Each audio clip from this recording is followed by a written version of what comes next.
सरकार हमेशा ये प्रयास करती है कि अपने राज्य में रोजगार सृजन अधिक से अधिक हो।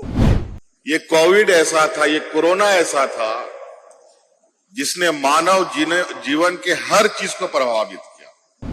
लेकिन झारखंड जैसा गरीब और पिछड़े राज्य में हम लोगों ने बिना अफरा तफरी का, बिना हो हल्ला हंगामे का ना किसी को इस कोरोना में मरने दिया और ना ही किसी को हतोत्साहित होने दिया। सरकार ने अपने वादे के मुताबिक दोनों कदम से कदम मिलाकर आगे बढ़ने का काम किया और आज उसका नतीजा है कि आज यहां बैठी 90% महिलाएं रोजगार कर रही हैं। यहां कोई भी उद्योग लगेगा उसमें 75% लोग हमारे यहाँ के स्थानीय लोग होंगे।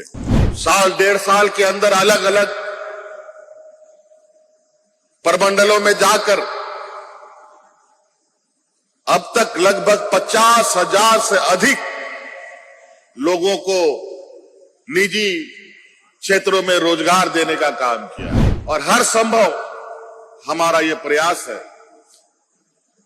कि अधिक से अधिक लोगों को नौकरी मिले, रोजगार मिले, स्वरोजगार से जुड़े। तो आप इस तरीके से देखेंगे कि सरकार ने जितनी भी योजनाएं बनाई है वो योजना सिर्फ यहां के झारखंड के मूलवासी आदिवासी के भावना के साथ, उसके क्षमता के अनुरूप और उनकी योग्यता के अनुरूप बनाया है। सरकार ने एक बड़ी चुनौती ली है और इस राज्य के हर गरीब को आवास देने के लिए अब वह आवास की योजना शुरू की है जो हम कल परसों से देने वाले हैं। मेरे इसके पीछे सोच है कि हमारे समाज को आगे बढ़ने से अब कोई नहीं रोक सकता। इसके लिए नीति निर्धारण ऐसा हो जिसके माध्यम से व्यक्ति नहीं बल्कि समाज आगे बढ़े। पूरे देश के अंदर लॉकडाउन लग गया, सबको अपने अपने घरों में खुद से ताला लगाकर रहने के लिए मजबूर होना पड़ा और हमारे बड़े संख्या में इस राज्य से दूसरे राज्य में रोजगार की तलाश में गए हुए नौजवान साथी, महिला पुरुष अलग अलग राज्यों में काम कर रहे थे। लॉकडाउन हुआ, वो रोजगार भी बंद और इस कोरोना ने कई सारी कंपनी, ये कोविड ऐसा था, ये कोरोना ऐसा था जिसने मानव जीवन के हर चीज को प्रभावित किया। ऐसा मंजर भगवान ना करे दोबारा कभी दुनिया को देखने को मिले।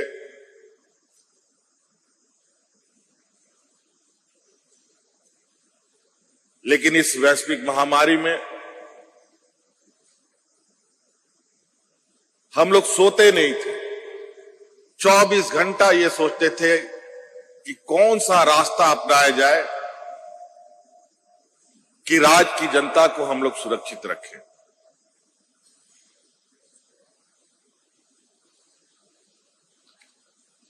राज्य के अंदर जो लोग हैं उनको भी बचाने की चुनौती हो गई और जो राज्य के बाहर फंस गए उनको भी बचाने की चुनौती आ गई।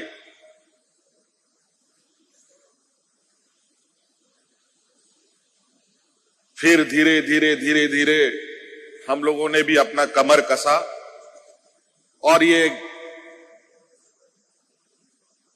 निर्णय लिया कि नहीं, अब हाथ पे हाथ धरे बैठने से काम नहीं चलेगा। तब आपको याद होगा देश का ये झारखंड पहला प्रदेश था जहां हम अपने मजदूरों को हवाई जहाज से ढो करके ला करके घर पहुंचाने का काम किया। समझिए तो उस समय हम कोरोना ढो करके ला रहे थे अपने राज्य में और उस समय हमारे राज्य में ऐसे भी लोग हैं कि अगर उसको एक दिन मजदूरी नहीं मिलेगा तो उसका चूल्हा नहीं जलता था, पूरा परिवार भूखा सोता है। इतना गरीबी का आलम इस राज्य में रहा है। लॉकडाउन में हाट बाजार गाड़ी मोटर सब बंद। अब वो मजदूर खाएगा क्या, ये चुनौती हो गई। हम लोगों ने उस चुनौती को भी मजबूती के साथ उस चुनौती को पार किया और गांव गांव पंचायत पंचायत ब्लॉक स्तर पर जिला स्तर पर आपकी जैसी हमारी महिला समूह की दीदियों ने हमारे साथ कंधा से कंधा मिलाया और गांव गांव में मुफ्त का अनाज बना बना करके गरीबों को बांटने का काम किया। आप लोग लगभग सब लोग के पास आजकल मोबाइल है, व्हाट्सएप फेसबुक आप लोग बहुत देखते हैं। हम लोग के पड़ोस के राज्यों में इस कोरोना से ऐसे लोग मरते थे मानो जानवर मरते हो।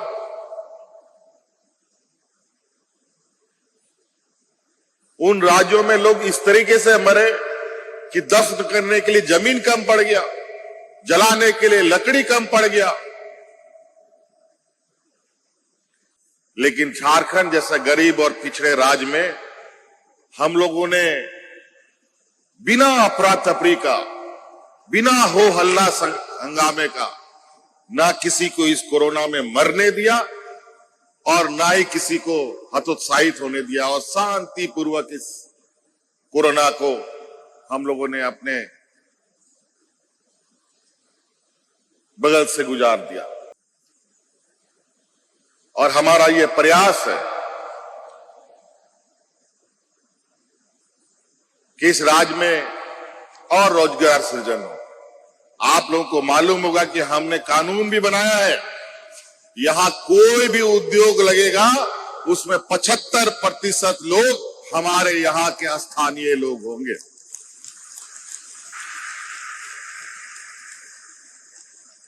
और इस क्रम में अभी हम लोगों ने विगत साल डेढ़ साल के अंदर अलग अलग प्रमंडलों में जाकर अब तक लगभग 50,000 से अधिक लोगों को निजी क्षेत्रों में रोजगार देने का काम किया है।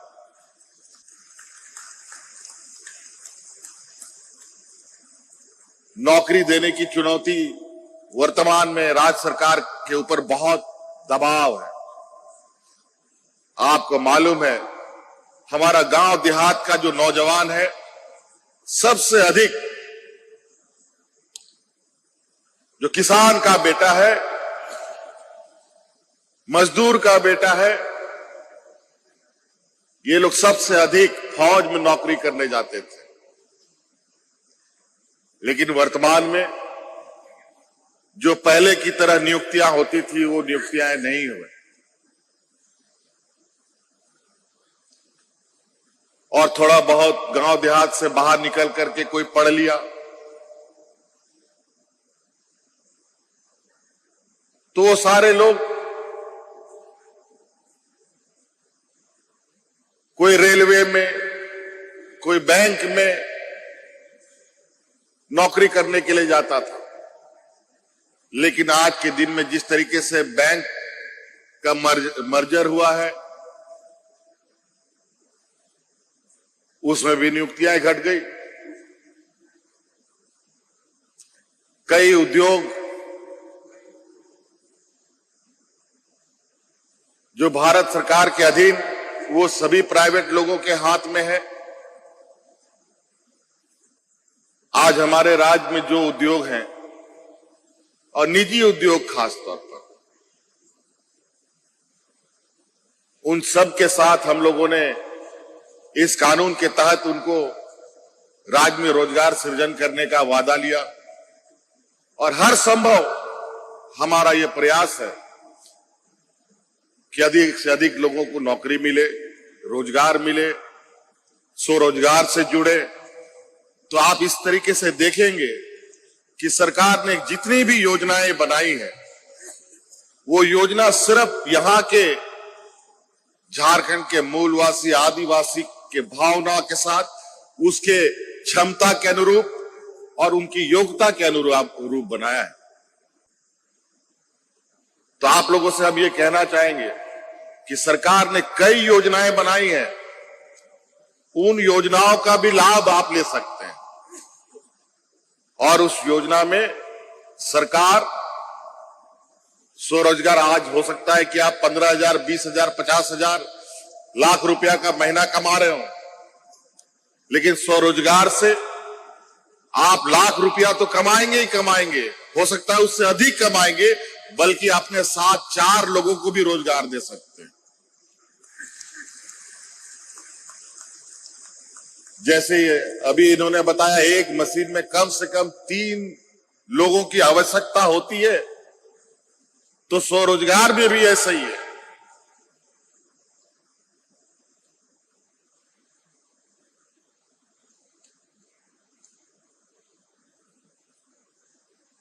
हर चीज में, हर व्यवस्था में अगर आप काम करें तो उसमें आर्थिक आय आप ले सकते हैं। जैसे आप लोग अप्रैल इंडस्ट्रीज में काम करके आप लोग तनख्वाह लेते हैं, खेती बाड़ी करके भी आदमी कमा सकता है, पशुपालन करके भी आदमी कमा सकता है।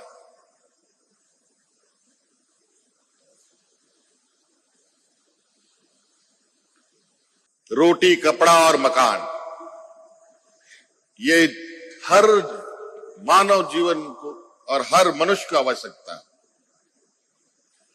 चाहे वो अमीर हो चाहे वो गरीब हो।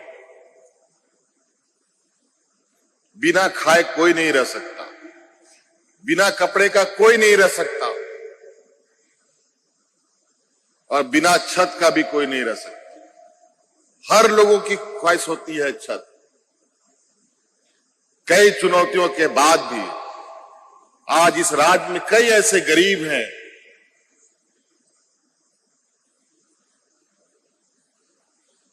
जिसके घर पे छत नहीं है, वो सामर्थ्य नहीं है उस घर को बनाने के लिए। आज इसीलिए सरकार ने एक बड़ी चुनौती ली है और इस राज्य के हर गरीब को आवास देने के लिए अब वह आवास की योजना शुरू की है, जो हम कल परसों से देने वाले हैं। आज इस राज्य के हर बुजुर्ग को पेंशन हम दे रहे हैं। कोई भी 60 साल की उम्र का कोई बुजुर्ग ऐसा नहीं बचा है, चाहे महिला हो पुरुष हो, जिसको पेंशन नहीं मिलता है। इस राज्य की हर विधवा महिला को पेंशन मिलता है।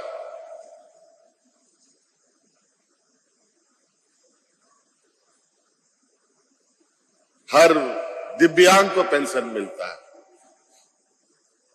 आज कई कई योजनाओं के माध्यम से, और यहां तो आप लोग बहुत सारे ऐसे महिलाएं होंगे जो आपकी घर में बच्चे होंगे, बेटियां होंगी। आज इस राज्य की सभी बेटियों को हमने सावित्री बाई फुले योजना से जोड़ा है। तो आज इसलिए हमारा ये योजना है, जो दुख तकलीफ है हम लोगों ने देख लिया है और अभी हम देखेंगे भी,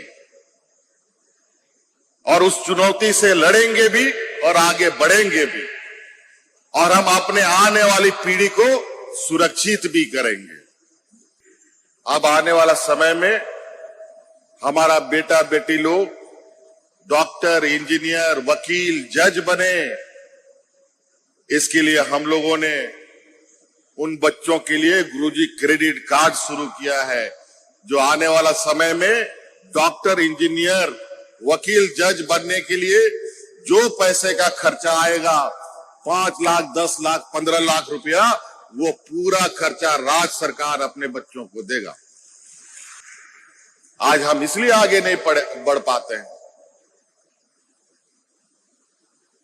कि ऊपर जो सबसे नीति निर्धारण करने वाले जगह पर आदिवासी, दलित, पिछड़ा, अल्पसंख्यक लोग नहीं है। आज आपको मालूम है ना, आज झारखंड का बेटा बेटी लोग विदेश में पढ़ाई पढ़ रहा है। कौन सोच सपना देखता था यहां का आदिवासी परिवार जो अपना बेटा को विदेश में पढ़ाने का सपना देखता हो। लेकिन हमने कानून बनाया कि इस राज्य का आदिवासी, दलित, पिछड़ा, अल्पसंख्यक के बच्चे विदेश में पढ़ेंगे और उसका पूरा खर्चा राज्य सरकार उठाएगी। आज उसका नतीजा है 50 बच्चा हमारा विदेश में पढ़ाई पढ़ रहा है। मेरे इसके पीछे सोच है कि हमारे समाज को आगे बढ़ने से अब कोई नहीं रोक सकता। इसके लिए नीति निर्धारण ऐसा हो जिसके माध्यम से व्यक्ति नहीं बल्कि समाज आगे बढ़े, पूरा पीढ़ी आगे बढ़े।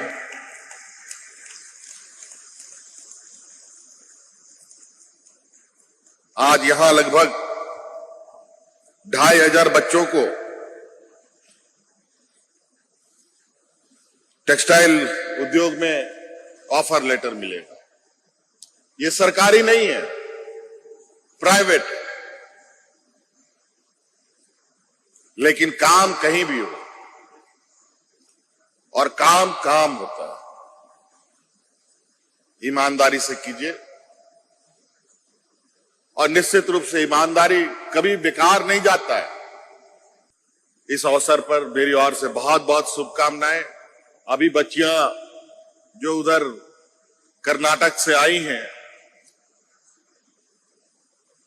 उन बच्चों की बात सुन रहा था और मुझे अभी अभी पता चला, अभी हाल में ही कुछ बच्चियों को हम लोगों ने कर्नाटक से रेस्क्यू किया था। हम लोगों ने अपने राज्य में एक ऐसा व्यवस्था बनाया है, विशेषकर जो बाहर हमारे काम करने के लिए लोग जाते हैं, उनके लिए हम लोगों ने बनाया है कि उनको अगर कोई दिक्कत हो तो उसमें शिकायत करें और हम उनके तक पहुंचकर उनको मदद पहुंचाने का काम करें। भगवान ने 2 पैर दिया है चलने के लिए, खड़े रहने के लिए नहीं। हाथ दिया है, आंख दिया है, नाक दिया है, वो इसलिए कि हम कुछ करें। और इस देश का अर्थव्यवस्था इस मानव के पैरों से ही चलता है। हम जब तक चलते रहेंगे अर्थव्यवस्था चलती रहेगी। अगर हम रुक गए तो अर्थव्यवस्था ठप। और यही हुआ, कोरोना में सभी लोग घर के अंदर रहने के लिए मजबूर हो गए। गाड़ी घोड़ा जो मानव निर्मित पैर जो चल रहा था वो भी बंद, और नतीजा हुआ देश का अर्थव्यवस्था भी ठप।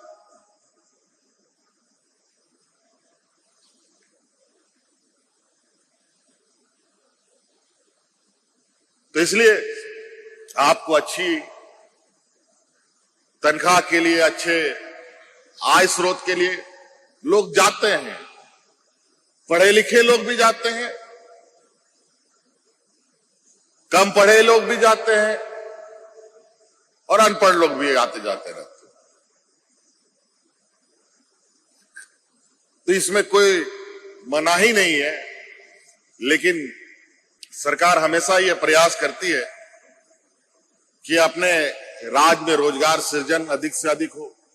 और जिस राज्य में बहुत रोजगार हो गया, सब सुखी संपन्न और घर में एकदम पैसों का अंबार है, तो आपको जानकर हैरानी होगा कि वो पलायन नहीं, वो तो उनकी स्थिति ऐसा है कि वो देश छोड़ करके दूसरे देश में चला जाता है। इसको क्या बोलिएगा आप?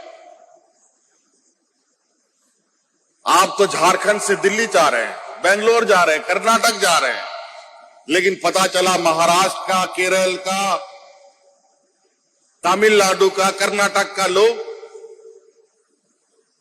जो आर्थिक रूप से जो संपन्न राज्य हैं, हर एक घर आर्थिक रूप से संपन्न है, वहां का बेटा बेटी, वहां का लोग देश छोड़ करके दूसरे देशों में चला जाता है।